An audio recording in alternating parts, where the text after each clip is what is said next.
I've said this to many clients that when you know the truth, you must act. That goes for needing to fire people that aren't fit for the company, to signing up for coaching when you know it's something you want but you're afraid to do it, to leaning into a relationship that you're nervous about being vulnerable in.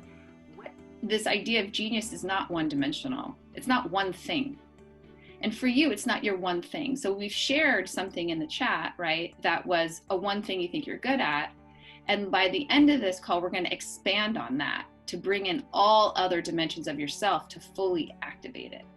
So imagine every single person felt that same focus and clarity, how your organization would perform. It would ladder up to amazing genius ideas and different ways of operating.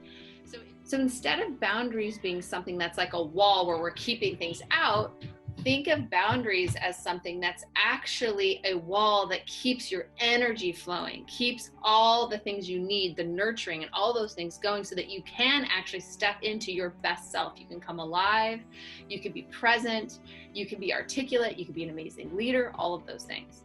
Setting the top level agenda of what you want to talk about, and then being quiet and allowing them to step into that. The moment we go through a huge preamble, we're disempowering ourselves. We feel like we have to justify our why. Simply because it's a need of ours is enough. We don't have to justify it. The last thing on permission slip, I think, would be you can write yourself one. I give myself permission to not please in this moment. I give myself permission to be in silence instead of running into rush and rescue someone. Yeah. I give myself, all of those things. You can literally write yourself a note, and that is your permission slip. And if you have someone who works for you, who you're seeing the same behavior, where they're always like asking and asking first, tell them, write on a piece of paper your permission slip and say, fill it out and turn it into next time of what you're gonna claim for yourself.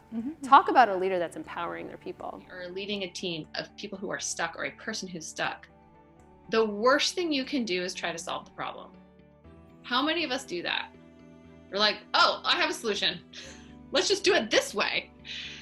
Instead, the best thing you can do is this is called, like we have these workshops like lead like a coach, but it's like basically all you're going to do, let's say you have 30 minutes to that person, is ask a ton of questions up front to understand how they feel and help them understand how they feel. Avoiding conflict is a very selfish intention. It's a soft behavior with a selfish intention. I don't want to have that hard conversation with my boss, so I'm just going to avoid it, and we're just going to do our best, even though I know we probably can't get that done in time. That's a selfish intention with the soft behavior, because So can we all offer ourselves some self-compassion right now for how much change we've had to go through? Right? This is part of it, is to pause. Yes.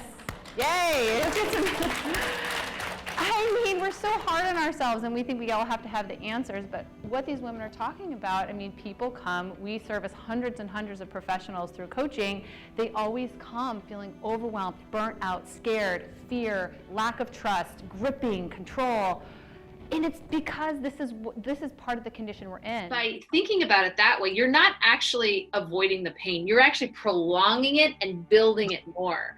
So in that moment when you're like, oh, this is uncomfortable, just bite the bullet. Know that right now, if you can just say what you need, set the boundary from a loving place, you actually cut off the suffering. You cut it off and you create space for something new.